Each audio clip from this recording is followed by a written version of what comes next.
ce matin. Je voudrais les saluer. Est-ce qu'il y a des personnes en visite? Juste lever la main. Waouh, waouh, waouh. Permettez-moi de juste prendre une photo comme ça. Waouh, génial. Soyez la famille du Carrefour des Nations. Juste gardez la main levée. On veut vous acclamer. Soyez bénis. Waouh, soyez vraiment bénis. Soyez les bienvenus au milieu de nous. On se réjouit. Soyez à l'aise d'aller les saluer après le culte. On veut vraiment prendre le temps de saluer ceux qui viennent nous rendre visite. Je suis heureux de vous voir ce matin. Et mon cœur, j'ai hâte de partager au fait ce que Dieu a déposé sur mon cœur. Voilà. Oui, merci, les biberons. Dieu n'a pas déposé sur mon cœur des biberons, ok? Mais ça rappelle, oui. Alors, le 16 juin, c'est la fête des pères. Et nous avons jusqu'au 16 juin pour faire des dons pour l'organisme Option Grossesse. Et vous pouvez faire ces dons-là, vous pouvez continuer à mettre des sous dans les biberons que ceux et celles ont récupérés. Mais si vous avez à cœur, vous dites, j'ai plus de biberons, ou j'ai pas eu de biberon, il y en a un au comptoir de la librairie, et vous pouvez faire un don en espèces, en chèque, par Interact, soyez libre, ou vraiment pour pouvoir soutenir cet organisme qui accompagne les mamans qui vivent des grossesses ou qui ont besoin d'accompagnement, quel que soit le choix qu'elles ont fait en lien avec leur grossesse. C'est un organisme chrétien qui veut prendre soin des mères, qui veut offrir d'autres religions.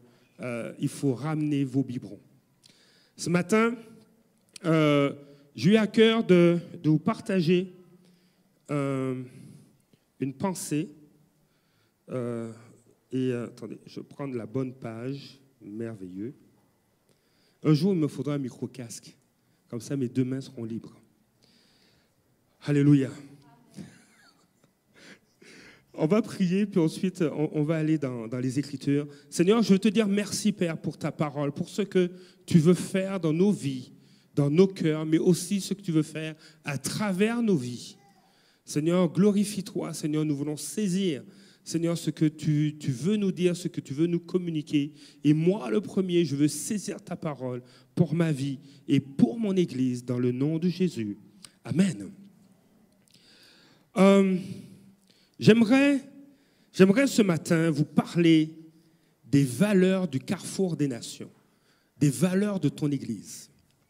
Je vais lire un texte dans l'Ancien Testament, dans le livre de Ruth. Je vais lire quelques versets et ça va juste nous permettre de voir un certain angle sur les valeurs. Et j'aurai l'occasion de vous définir c'est quoi une valeur. Alors, dans Ruth, chapitre 1, à partir du verset 6, et juste le contexte, c'est une famille. Une famille qui a vécu une famine. Okay?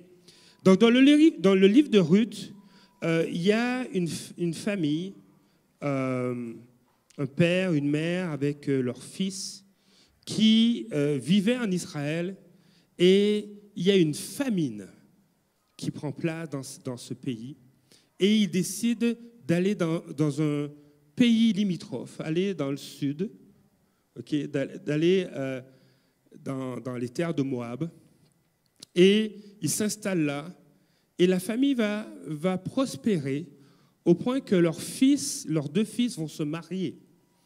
Et là, les années passent, et il s'aperçoit que suite au mariage, les garçons n'arrivent pas à avoir d'enfants. Alors c'est un deuil déjà qu'ils sont en train de gérer. Et par la suite, les deux fils, l'un après l'autre, vont décéder, laissant leur épouse veuve. Et à cela va s'ajouter aussi le décès du père, du père de ces deux hommes. Donc là, on se retrouve dans l'histoire avec 3 femmes qui sont veuves. Naomi, Orpa et Ruth. Et là, Ruth et Orpa sont avec leur belle-mère. Il n'y a pas de soutien, il n'y a pas d'assurance maladie, il n'y a pas d'assurance collective, il n'y a pas d'héritage, il n'y a pas de fonds de pension, il n'y a pas d'Israël. Dieu a visité. Elle et ses belles-filles, sorties du lieu où elles vivaient, ses 2 belles-filles avec elle, et elles se mirent en route pour retourner au pays de Juda. Naomi dit alors à ses 2 belles-filles, « Allez, retournez chacune à la maison de sa mère. Que l'Éternel eût de bienveillance avec vous, comme vous l'avez fait envers ceux qui sont morts et envers moi. Que l'Éternel vous donne à chacune de trouver du repos dans la maison de Marie. » Elle les embrassa, elles se mirent à sangloter.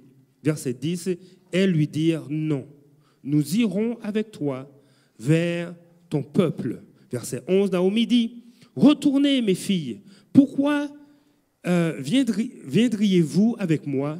Ai-je encore dans mon sein des fils qui puissent devenir vos maris?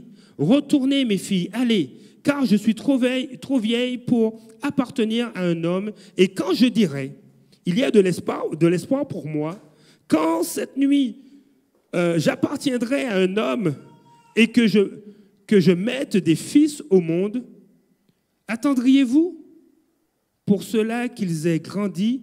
Refuseriez-vous pour cela d'appartenir à un homme? Non, mes filles, car mon sort est plus amer que le vôtre, et la main de l'Éternel s'est abattue sur moi. Verset 14, elles sanglotèrent encore. Orpa, l'une des belles-filles, embrassa sa belle-mère, mais Ruth s'attacha à elle. Et tout au long du livre de Ruth, nous allons voir quel a été le fruit de l'attachement de Ruth à Naomi.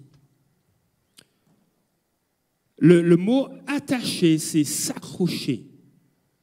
C'est rester dans une proximité avec Naomi. C'est s'aligner avec ce que Naomi voulait faire. Et ça reflétait une des valeurs dans la vie de Ruth, car c'est une femme qui avait pour valeur de rester fidèle, de rester intègre, de marcher humblement, de persévérer. Ce sont toutes des expressions de valeur, la persévérance, l'intégrité, l'attachement, le travail, l'obéissance. Ce sont tous des valeurs qui ont été présentes dans la vie de Naomi. Et ces valeurs ont conduit cette femme à devenir. Ce n'est pas une vision, elle n'a pas eu un songe. Le texte ne nous parle pas de vision, de songe, de révélation, parce qu'elle a simplement par la suite dit à Naomi, « Ton Dieu sera mon Dieu, ton peuple sera mon peuple. » Mais il n'y avait pas de vision, il y avait juste l'expression de valeurs dans la vie de Ruth. Ces valeurs peuvent être, en fait, décrivent la personnalité de Ruth. Ce matin, je vais vous parler des valeurs de l'Église, et on peut regarder l'Église comme une personne, comme une entité propre. Mais je vais vous parler de valeurs qui définissent le carrefour des nations, mais ça peut aussi nous inspirer en tant qu'individus à dire « je veux saisir ces valeurs pour ma propre vie ». Je vous ai déjà partagé quelle est la mission du Carrefour des Nations. C'est la mission en fait de toutes les églises locales. C'est faire de toutes les nations des disciples. Et nous avons reformulé, en s'inspirant de Matthieu 28, les versets 16 à 20, nous avons reformulé cette pensée en disant notre mission au carrefour des nations et que chaque personne puisse se connecter à Dieu, grandir spirituellement, servir Jésus. Et juste ce jeu de mots, servir Jésus, c'est volontaire. Pas me servir, mais que nous soyons des hommes et des femmes qui servent le roi des rois. Au carrefour des nations, notre mission est d'être propulsés dans la mission de l'Église, et même, je pourrais dire, être propulsés dans la mission de Dieu pour sa vie, pour ta vie. J'ai déjà mentionné que pour accomplir cette mission, qui est propre à toutes les églises locales, nous avons besoin d'une vision. Et j'aime cette définition de la vision. La vision consiste à devenir le genre de personne. La vision consiste, elle n'est pas affichée, mais ça c'est juste la définition d'une vision. La vision consiste à devenir le genre de personne ou d'église que Dieu veut que nous soyons. La vision que Dieu désire pour nous, c'est que nous puissions devenir l'homme ou la femme que Dieu veut qu'on soit. Pas devenir l'homme ou la femme qu'une institution veut que tu sois, qu'un autre homme ou une autre femme veut que tu sois, mais ce que Dieu dit. Seigneur, c'est ça que je veux. Estime d'elle-même. Ils ont parlé, c'était dans un milieu anglophone, et ils lui ont dit, tu es une overcomer, tu es une... connaissait pas, qui ne la connaissait pas, lui ont déclaré cette parole. Dit, voilà comment Dieu te voit, même si tes émotions sont différentes. Et elle devait s'aligner sur et le faire connaître par la puissance du Saint-Esprit. Une vision n'est pas centrée sur nous. Elle parle de nous pour qu'on puisse avoir un impact autour de nous. Si une vision t'est donnée venant de Dieu, qui est uniquement sur toi, uniquement sur, qui est égocentrique, qui est juste retournée sur toi, c'est que tu as manqué quelque chose. Parce que Dieu veut te bénir, mais Dieu est un Dieu de relation. Il veut que tu sois une bénédiction afin que son nom soit élevé et que toute la gloire lui revienne. Donc, tu dis, c'est quoi ta vision pour ma vie, Seigneur? Dieu va te parler te concernant pour t'emmener à vivre sa bénédiction pour toi et devenir une bénédiction pour ceux qui t'entourent. Tu as une carrière d'enseignant. Quel impact auras-tu envers tes étudiants? Quel impact d'intégrité, quel impact d'espoir vas-tu communiquer à tes étudiants? Peut-être que tu vas côtoyer des étudiants qui ont des défis particuliers. Comment vas-tu les inspirer? Tu as cette vision d'être un homme ou une femme qui communique, qui enseigne, mais qui est appelé aussi à inspirer et à propulser d'autres. Mais une chose sur laquelle je veux mettre l'accent aujourd'hui, ce n'est pas sur la mission ou la vision, mais sur les valeurs. Parce que ce sont les valeurs qui nous permettent d'accomplir la vision. Et je vais vous donner quelques définitions. Si la mission des églises locales est universelle, Matthieu 28, 16 à 20, et que notre mission, notre vision que je vous ai lue, détermine la façon dont chaque église peut l'appliquer, les valeurs, et surtout les valeurs qu'on rend centrales, essentielles dans l'église, correspondent en quelque sorte à la personnalité de l'église. Ce sont nos valeurs qui nous distinguent individuellement, en tant qu'individu, mais aussi en tant qu'église. Ce sont tes valeurs qui te définissent, qui te distinguent. Les valeurs correspondent en quelque part à l'ADN, à notre empreinte digitale. l'ADN ou l'empreinte digitale d'une personne ou d'une équipe de croyants. C'est un mélange unique d'ingrédients qui donne à une assemblée son identité. Les valeurs d'une personne ou d'une église amènent, dit Carson Poole, un pasteur de l'Ouest canadien, les valeurs d'une personne ou d'une église amènent aussi des limites et des paramètres au comportement de chaque église ou de chaque individu. Parce que j'ai certaines valeurs, il y a des endroits où je n'irai pas. Ruth s'est attachée à Naomi. C'était une femme fidèle. C'était une femme intègre.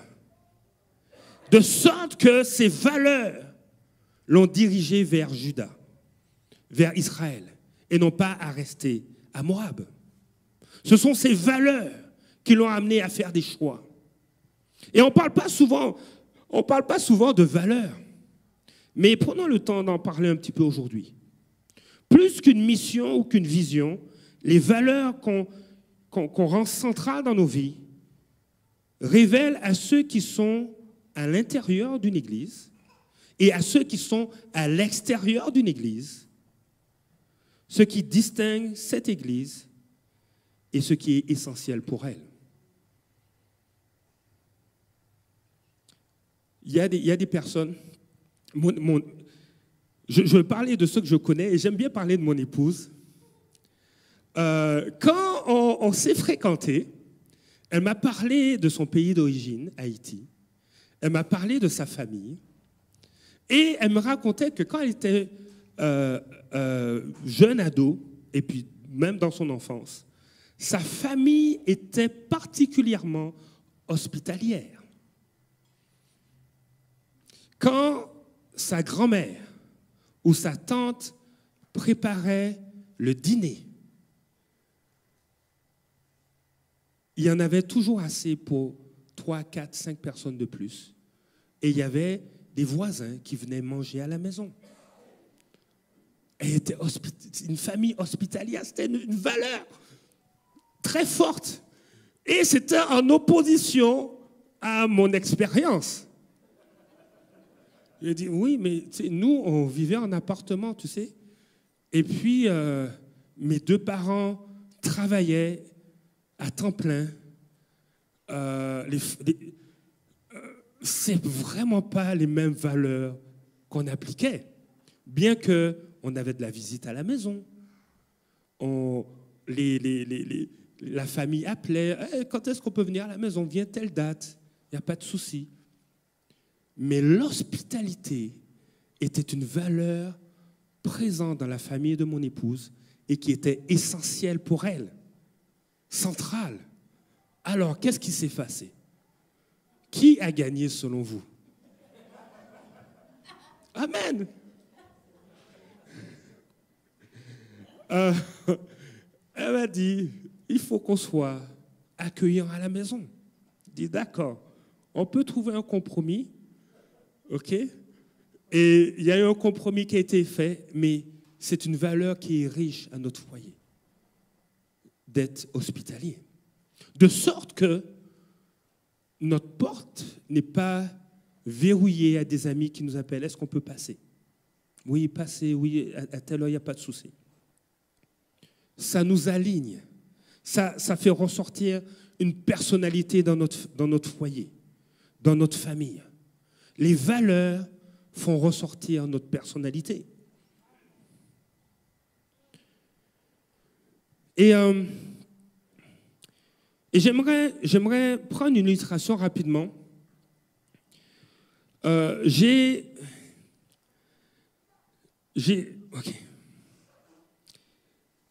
Il y a dans ma jeunesse, il y a un film que j'ai beaucoup aimé qui s'appelle Les chariots de feu.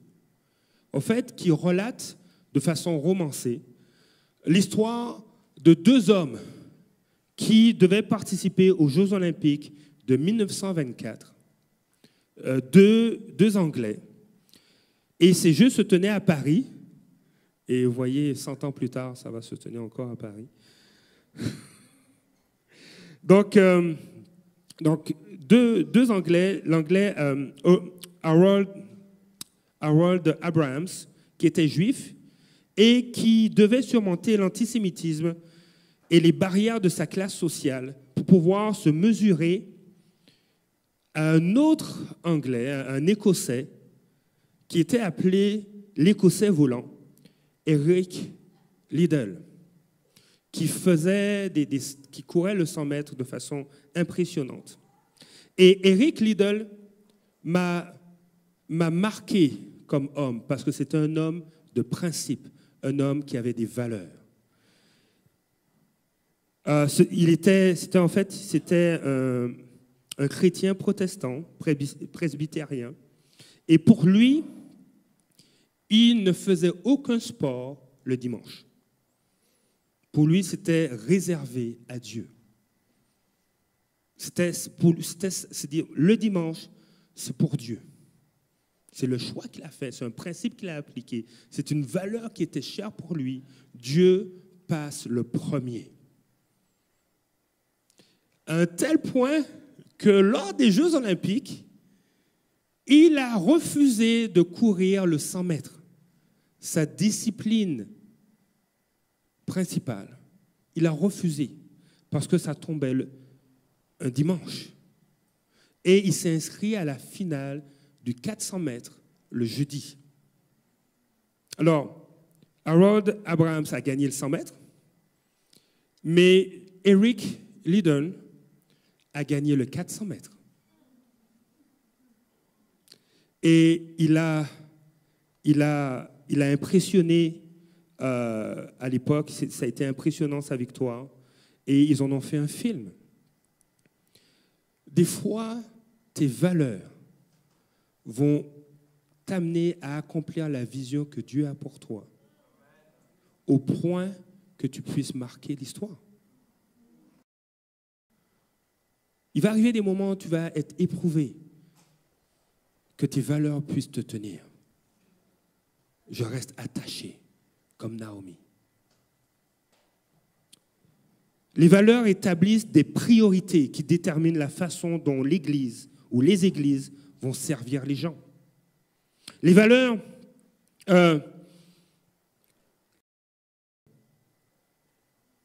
s'est retrouvé être l'ancêtre du roi David.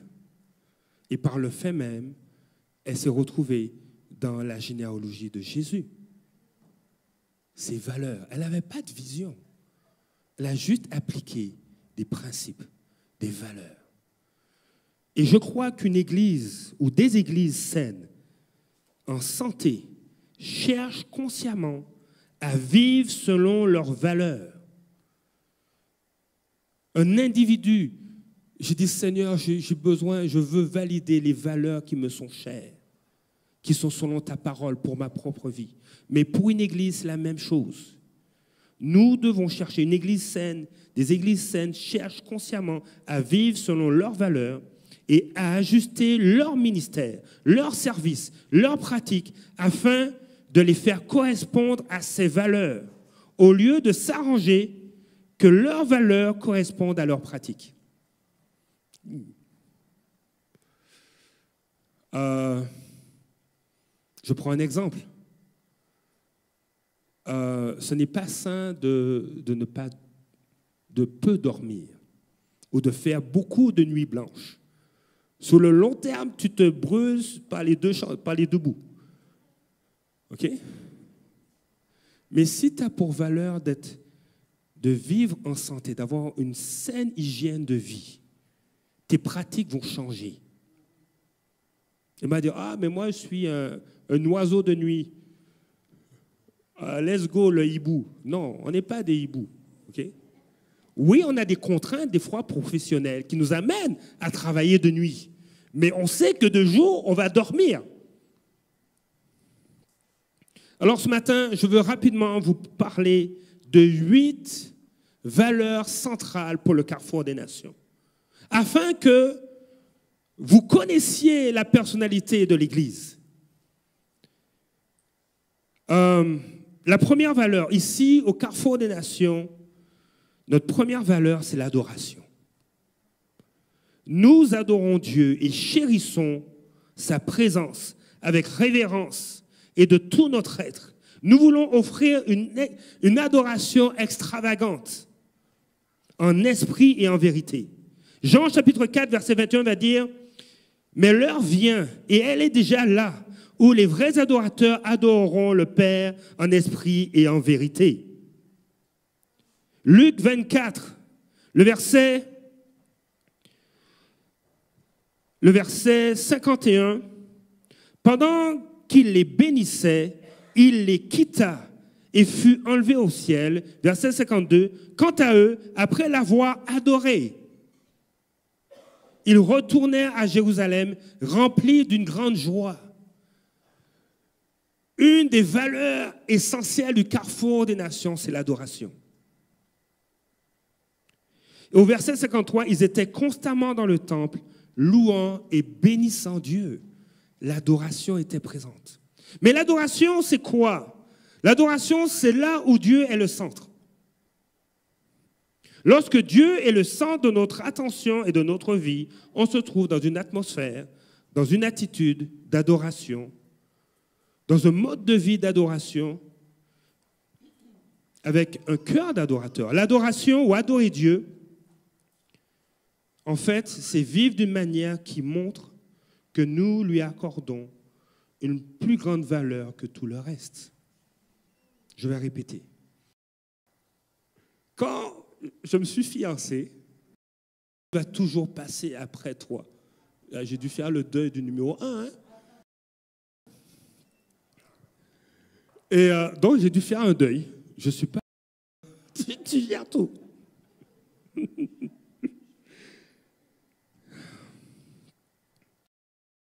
Ainsi donc, que vous mangiez, que vous buviez, ou quoi que vous fassiez, faites tout pour la gloire de Dieu. La faim et la soif d'une personne qui aspire au carrefour des nations.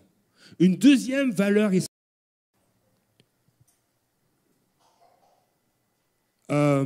J'aime dire cela. En fait, je vais lire le verset. La grâce est une valeur essentielle ici. Tu ne veux pas faire grâce, on a un problème. C'est une valeur pour les personnes imparfaites. Oui, on est une église imparfaite parce qu'on est composé, elle est composée d'hommes et de femmes imparfaits. Il n'y a pas d'ange qui officie. Ce n'est pas un rassemblement d'anges. C'est un rassemblement d'hommes et de femmes qui ont donné leur vie. J'ai dit, si quelqu'un te dit j'ai trouvé une église parfaite, viens-t'en, n'y va pas parce qu'elle sera plus parfaite après. Okay? Et dis-lui, ben, toi non plus, n'y va pas. On n'est pas parfait. Et j'aime ce verset. J'ai fait une traduction libre de Matthieu 9, les versets 12 à 13, c'est la version The Message. Jésus, entendant, rétorqua, « Qui a besoin de médecin? Les malades ou les personnes en bonne santé? Allez comprendre ce que signifie cette parole. Je cherche la compassion, pas la religion. Je suis ici pour inviter des outsiders, pas pour dorloter des justes. » La version second 21 va dire, mais Jésus, qui avait entendu, leur dit, ce ne sont pas les bien portants qui ont besoin de médecins, mais les malades. Alors moi, je peux dire, Seigneur, j'ai besoin de toi. Parce qu'il y a encore des choses que tu dois transformer. On va parler de sanctification. Un processus. Et encore, je suis aussi un homme qui a des failles, et que Dieu transforme. La troisième valeur, au carrefour des nations, c'est la communion. Le mot communion englobe beaucoup de choses. Connecter avec Dieu, connecter les uns avec les autres, s'accueillir les uns les autres dans une perspective qui est biblique. J'ai déjà une fois parlé, je ne sais plus si c'est ici, mais j'ai dit une fois, accueillez-vous les uns les autres, prenez du temps les uns avec les autres. Et puis il y a un gars qui est allé voir une fille dans l'église et dit, le pasteur a dit que tu dois m'accueillir chez toi Non, ce n'est pas ce que j'ai dit. OK? OK? Je n'ai pas dit ça. OK? Alors, on ne va pas transformer la parole de Dieu pour marcher et vivre selon la chair. OK? Mais c'est une valeur centrale, essentielle, la communion. La parole de Dieu nous dit dans Acte 2, verset 42, « Il persévérait dans l'enseignement des apôtres. Seigneur, accorde-nous de persévérer dans l'enseignement de ta parole, dans la communion fraternelle, dans la fraction du pain et dans les prières. » Il persévérait dans la communion fraternelle. Hébreux 13, verset 1 va dire, dans la version second 21, « Persévérer dans l'amour fraternel. » Si tu dois persévérer dans l'amour fraternel, c'est que des fois, ce n'est pas évident. Je ne sais pas, je ne suis pas en train, là ça va, je suis en santé, je ne suis pas en train de persévérer à rester debout, comme si je serais emporté par des vents ou par un courant d'eau. Non, ça va. Mais quand l'auteur aux Hébreux dit persévérer dans l'amour fraternel, c'est qu'il y a des efforts à faire. Mais ce qui est bon, c'est que des fois, on est comme une épée qui est émoussée, qui n'est plus capable de couper du papier. Elle a besoin d'être aiguisée. Et la parole de Dieu nous dit que le fer aiguise le fer. Et ça nous rend plus tranchants après, plus efficaces. Mais on veut persévérer dans la communion fraternelle. On veut être hospitalier, on veut prendre soin les uns des autres, être un encouragement. Et c'est un défi. Des fois, on doit apprendre à parler le langage de l'autre. Parce que des fois, même si on parle français, on ne se comprend pas. J'ai parlé avec une sœur. Elle dit à des collègues, j'ai été choqué d'apprendre que les dossiers n'ont pas été, que le travail que vous aviez à faire n'a pas été fait. Et pour elle, le mot choqué, c'est surpris. J'ai été surprise que vous n'ayez pas fini votre travail. Mais je pense qu'au Québec, être choqué, c'est aussi être fâché. Vous voyez la différence? Donc, des fois, même si on parle français, des fois, il y a des trucs qu'on ne comprend pas, qu'on a besoin. Mais persévère. Parce que notre valeur, c'est la communion. Ensemble, on est plus fort. Ensemble, on est en train d'accomplir le cœur de Dieu. Chaque jour, avec persévérance, ils se retrouvaient de commun accord au temple. Ils rompaient le pain dans les maisons, prenaient leur nourriture avec joie et simplicité de cœur. Simplicité de cœur. Là, je sais qu'il y a un projet, en tout cas, il y a un projet de sushi, et peut-être de pizza, mais j'ai entendu parler d'un projet de sushi avec le comité ado. Et moi, je vais être de la partie. OK? Eh oui. Je pense peut-être avec le comité jeunesse aussi, mais il y a un projet là, moi, je veux être là. Oui. Hein? Ils prenaient leur nourriture avec joie. Amen. OK? Mais c'est une valeur, la communion. On veut être intentionnel. Maintenant, c'est sûr qu'une personne ne peut pas aller visiter tout le monde, mais tout le monde peut se visiter l'un l'autre. OK? La quatrième valeur, c'est la croissance.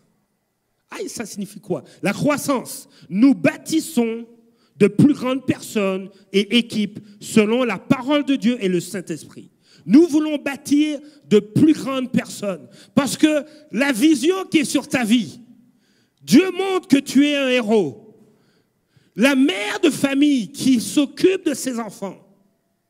Le jeune qui perçoit. Hier soir, j'ai vu un jeune avec un énorme sac de ballons de soccer. Il avait plein de ballons, puis il était vers 8 heures. J'ai dit, mais attends, tu t'en vas où? Je dis, il va s'entraîner. Mais c'est quoi? Y a-t-il une équipe qui va aller pratiquer? Tu sais, il est quand même tard. Il dit, non, je vais m'entraîner. Je vais m'entraîner. Et il avait son sac et il allait s'entraîner pour faire des tirs. Parce qu'il sait où il veut s'en aller. Il a une vision de qui il est. Et je crois que Dieu donne la possibilité d'avoir une vision de qui vous êtes. Et un organisme en santé continue de croître.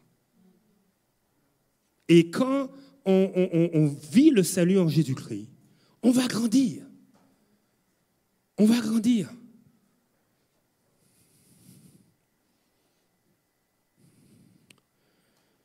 Et Éphésiens 4, les versets 11 à 13 vont dire ceci. C'est lui qui a donné les uns comme apôtres, les autres comme prophètes, les autres comme évangélistes, les autres comme bergers et enseignants. Verset 12, il l'a fait pour former les saints aux tâches du service en vue de l'édification du corps de Christ. On s'arrête sur ce verset-là. Et je veux m'arrêter sur le verbe former. On peut revenir sur le verset? Merci. Il l'a fait pour former les saints. Le verbe en grec, c'est katartizo. Katartizo signifie redresser, ajuster, compléter, raccommoder ce qui est abîmé, réparer, compléter, équiper, mettre en ordre, arranger, ajuster, moralement, renforcer, perfectionner, compléter, faire de quelqu'un ce qu'il doit être. Faire de quelqu'un ce qu'il doit être. Je ne veux pas que Marius soit Bruno, mais je désire que Marius soit Marius, qu'il devienne qui il doit être.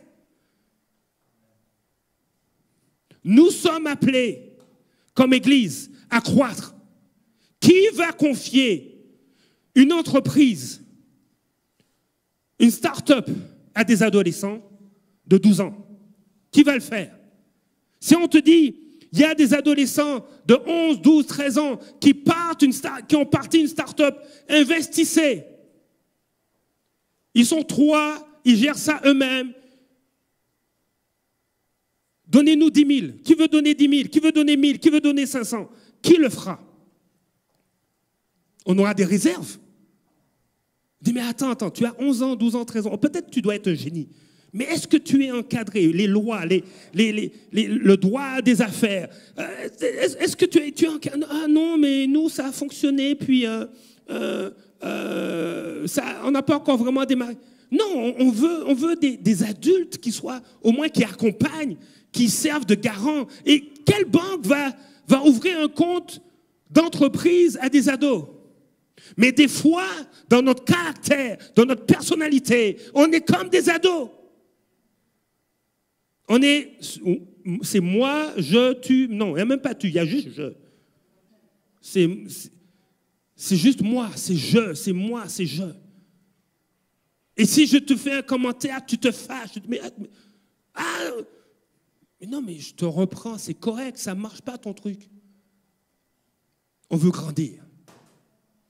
Mon épouse, des fois, me parle, dit, Bruno, ça ne marche pas ce que tu fais. Tu as raison.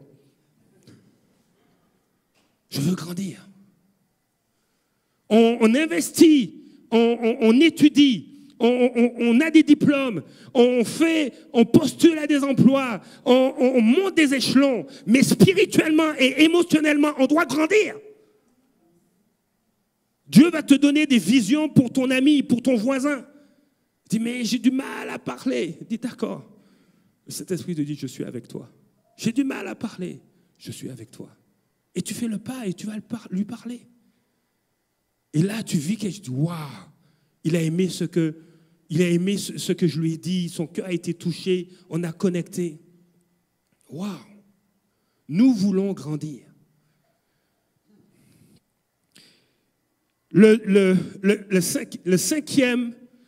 La cinquième valeur au carrefour des nations, c'est l'honneur.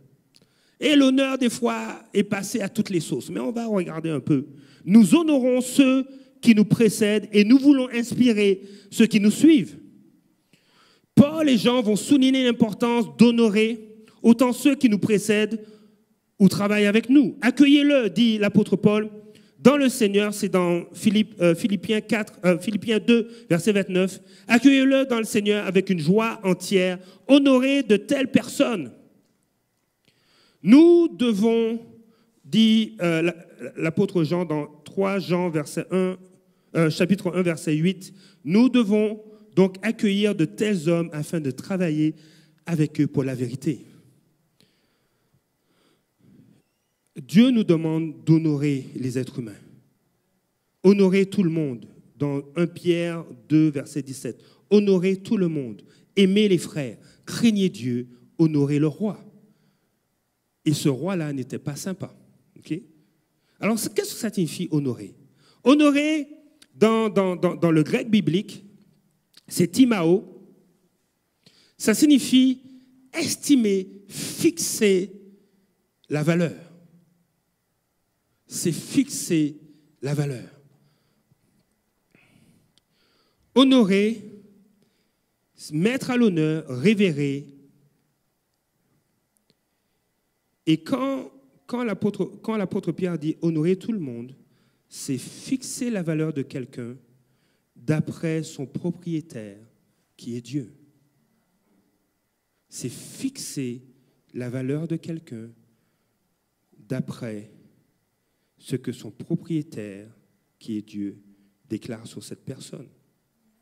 Et Dieu a fixé ta valeur, sa vie à la croix. Donc quand tu honores quelqu'un, tu es en train de fixer, de respecter la valeur que Dieu lui a donnée.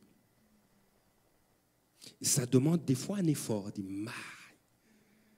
c'est-à-dire, mais nous voulons, nous désirons, nous aspirons comme Église, honorer tout le monde. Honorer implique prendre la décision de mettre l'amour en action. Si tu ne sais pas aimer, Dieu veut nous apprendre à aimer.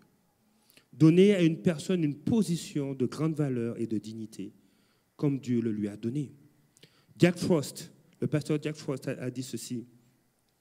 Honorer, c'est choisir de ne pas exposer l'autre publiquement à des tierces personnes, mais de prononcer pour lui des paroles de grâce. Regarder chaque personne comme un don précieux. Choisir de ne pas répondre avec des mots irrespectueux sur un temps inapproprié. J'ai juste cité pasteur Jack Frost.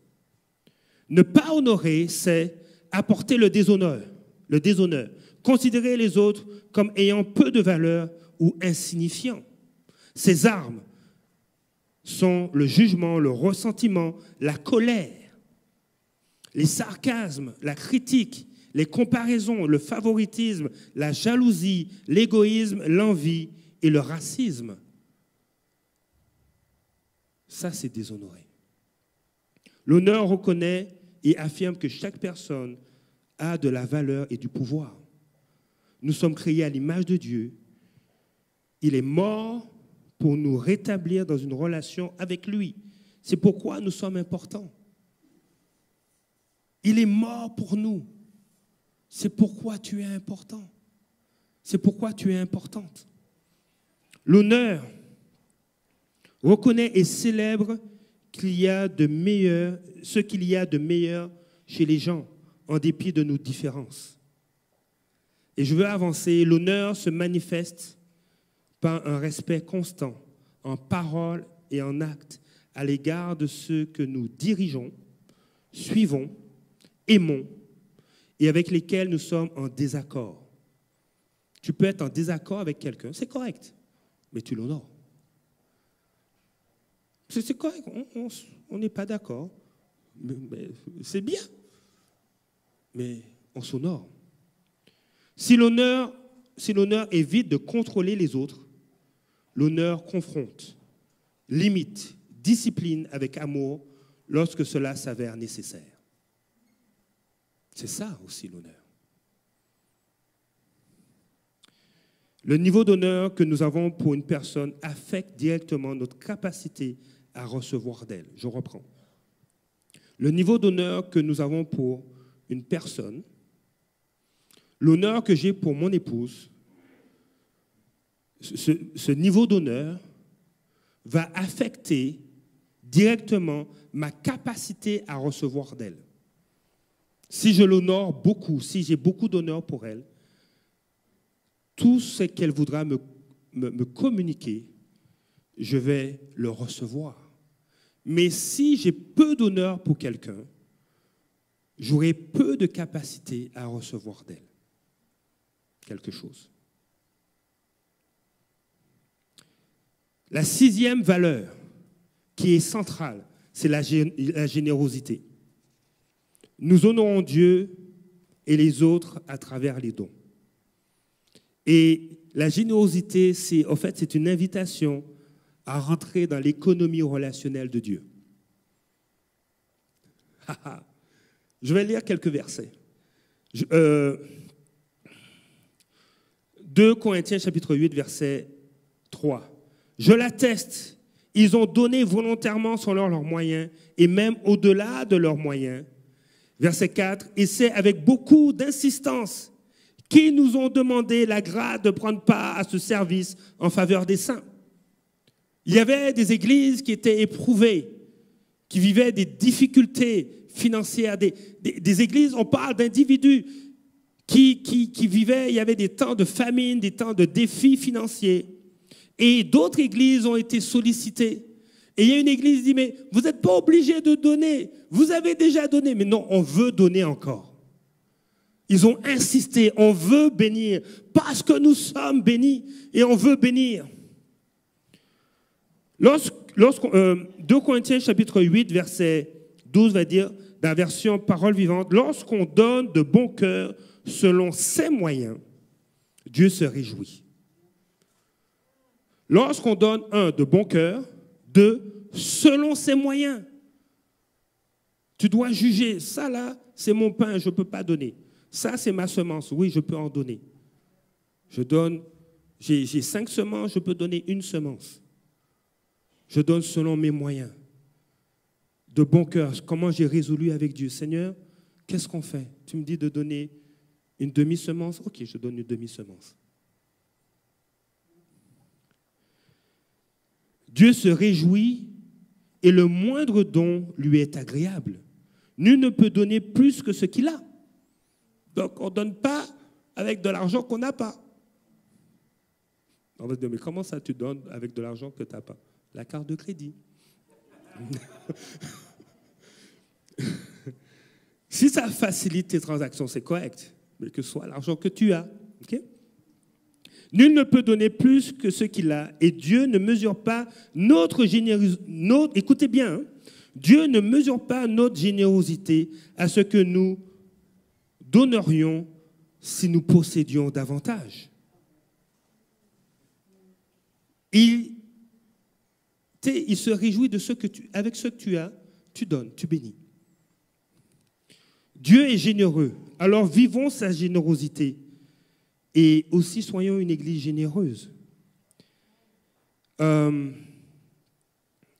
la version français courant, je vais rapidement lire 3 versets. 2 Corinthiens chapitre 9, le verset 9.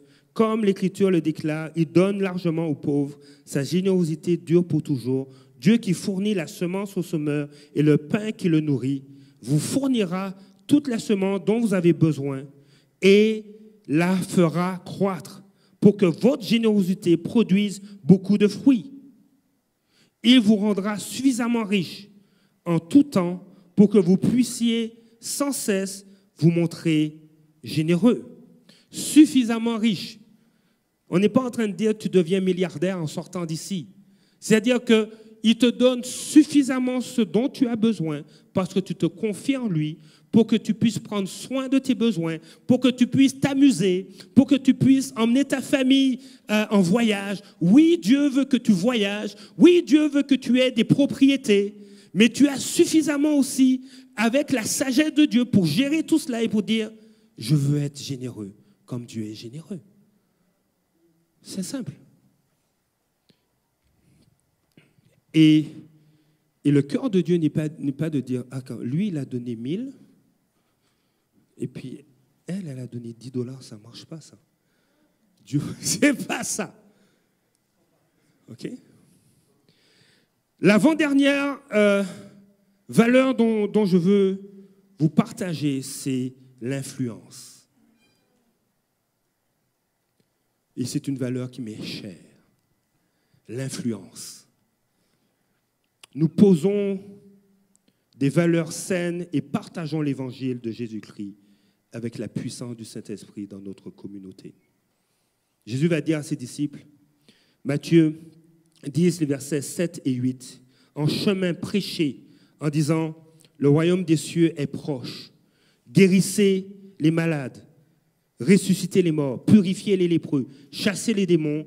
Vous avez reçu gratuitement, donné gratuitement, en chemin prêchez. L'influence.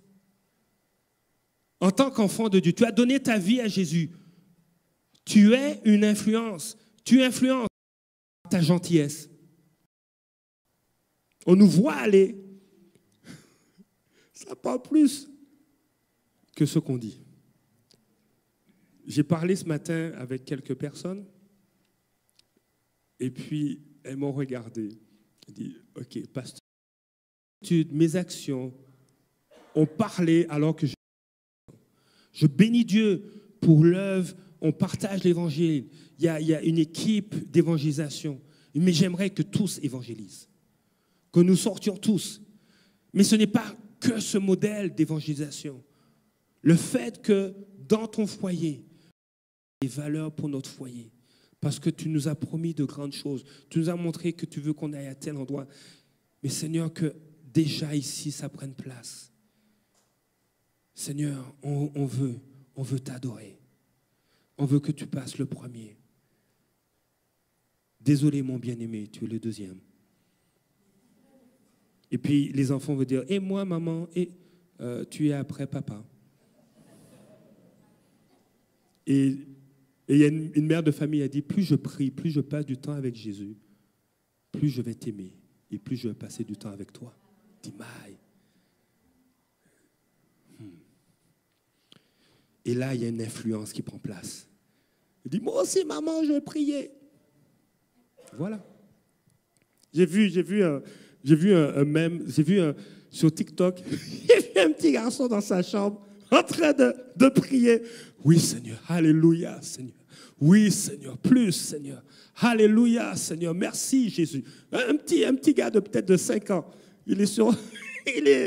je pense qu'il fait du mimétisme, ou peut-être il a été touché par Dieu, mais je suis sûr qu'un des parents fait la même chose. Oui, Seigneur. Oui, plus, papa. Oui, merci, Jésus. Une influence. La huitième valeur essentielle, centrale, que je veux apporter ce matin, c'est l'amour de Dieu. Nous servons Dieu et poursuivons sa présence avec passion et un cœur entier, car Dieu est amour. Je suis conscient que des fois, on peut appliquer à Dieu notre vécu. On peut appliquer à Dieu notre perception de l'autorité, notre perception de la parentalité, parce que la Bible présente Dieu comme un père. La Bible présente Dieu aussi comme un Dieu qui agit comme une mère. Et je suis conscient qu'on peut avoir une histoire de vie qui rend la compréhension de qui est Dieu un peu altérée. C'est pourquoi il est nécessaire de retourner aux Écritures et de dire, Seigneur, qu'est-ce que tu veux me dire te concernant?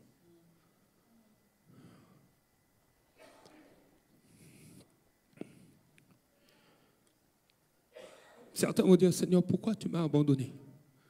Parce que ma mère et mon père m'ont abandonné. Ils sont morts trop tôt.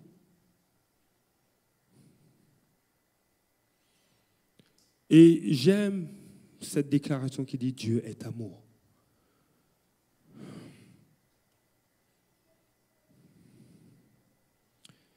Dans 1 Jean, chapitre 4, verset 8, celui qui n'aime pas n'a pas connu Dieu, car Dieu est amour. Dieu est amour. Et il n'y a pas de vallée trop sombre. Il y a un chant que vous avez emmené. Il n'y a pas de vallée trop sombre, il n'y a pas de mur trop haut. Oh mon ami, Dieu, les ténèbres sont lumière, rien ne peut lui être caché. Dieu est amour. Son amour n'a pas de condition. Et Dieu veut nous amener à déconstruire des choses qu'on a vécues. Il en est capable.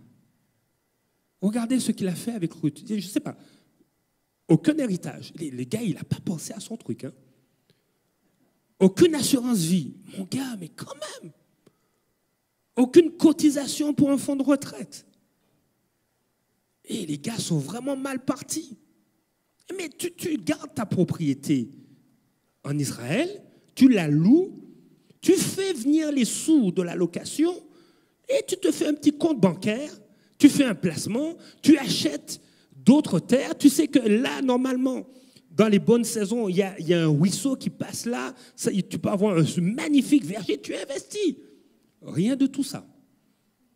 Ruth s'est retrouvée toute seule avec sa belle-mère.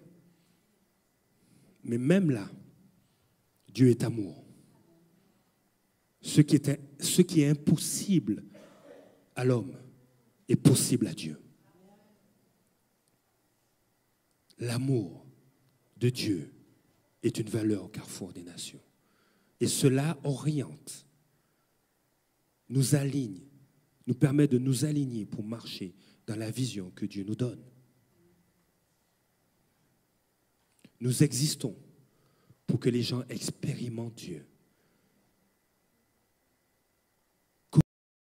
Dieu est amour. Dieu ne te condamne pas, il te rachète.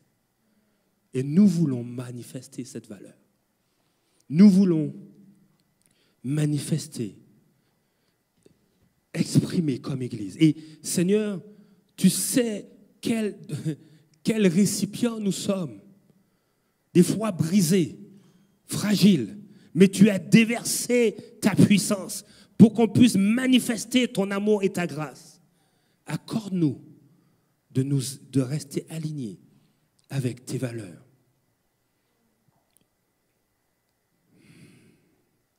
Tu diras, mais qu'est-ce que l'amour? La réponse, 1 Jean 3, 16. Nous avons connu l'amour en ce qu'il a donné sa vie pour nous. Nous aussi, nous devons donner notre vie pour les frères.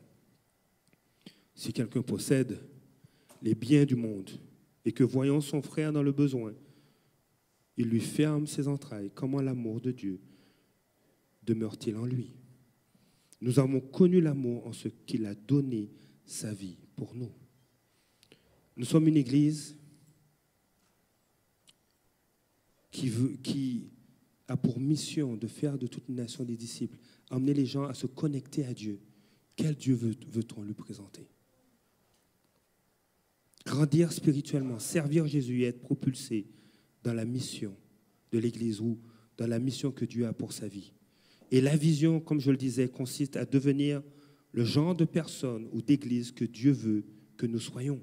Et ici, au Carrefour des Nations, notre vision, c'est que le Carrefour existe pour que les gens expérimentent Dieu, c'est-à-dire connaissent Jésus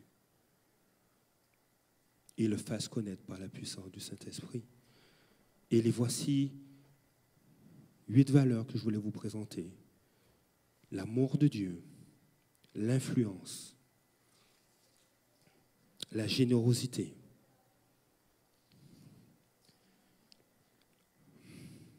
l'honneur, la croissance, la communion et l'adoration, ainsi que la grâce. Ce sont des valeurs sur lesquelles on s'aligne. La semaine prochaine, nous aurons notre réunion des membres de l'Église. Et je vais réitérer ces valeurs. Notre désir, c'est d'accomplir non pas ma mission, j'en ai pas de mission, ni ma vision, mais accomplir la vision que Dieu nous donne. Et ces valeurs rendent témoignage de la personnalité de l'Église. Si C'est une occasion pour toi de dire, mais ok, moi, c'est quoi mes valeurs? Si tu te poses des questions par rapport à ça, ou si tu veux embrasser, dire, je veux faire de ces valeurs mes valeurs. Si tu dis, Seigneur, je vous dis, nous avons chacun, tout le monde a des valeurs. Des fois, on n'en est pas conscient. Des fois, elles ne sont pas saines. Il faut faire des mises à jour, comme un update, une mise à jour d'une application, parce qu'ils ont décelé des bugs. Permets-toi de faire aussi une mise à jour. Humblement. Tu connais ce qu'on demande de toi, ô homme, que tu marches humblement avec ton Dieu, que tu pratiques la justice et que tu aimes la bonté. Humblement. Humblement. Alors, j'aime cette image parce que vous voyez, il y a deux hommes qui sont assis. Il y en a un qui vit des choses, qui est peut-être découragé, qui a des défis. Mais il y a quelqu'un d'autre à côté de lui qui le pointe, qui est là pour le diriger vers Jésus, qui manifeste de la grâce, qui vit un temps de communion pour lui permettre de croître et le traite dans l'honneur. Et offre une générosité de son temps. Certains disent que le temps, c'est de l'argent. Donc imaginez les milliers de dollars qu'il est en train de mettre dans la vie de cette personne-là. Et qui est en train de l'influencer et de manifester l'amour de Dieu. Si tu dis, Seigneur, je veux saisir, je veux prendre part aux valeurs du Carrefour des Nations, mais je veux aussi, Seigneur, que tu me montres quelles sont les valeurs qui sont précieuses à tes yeux pour ma vie. Je vais t'inviter à te lever, on va prier. Le temps est avancé.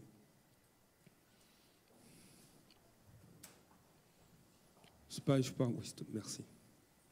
Merci, Anne. Vous pourrez réécouter le message en ligne, prendre des notes, réfléchir. Il y a quelques personnes dans ma vie que j'ai croisées. À un moment donné, j'ai vu une personne, elle était assise. Et je dis, tu fais quoi? Je réfléchis. Ah oui. Oui, je réfléchis, je veux voir, je veux visualiser des choses que j'ai à faire. J'ai vu d'autres personnes assises à leur bureau. Qu'est-ce que tu fais? Je suis en train de réfléchir. On a une stratégie à développer, puis je rassemble mes pensées. Des fois, il faut prendre le temps de vivre des mises à jour, puis de dire où j'en suis. C'est correct.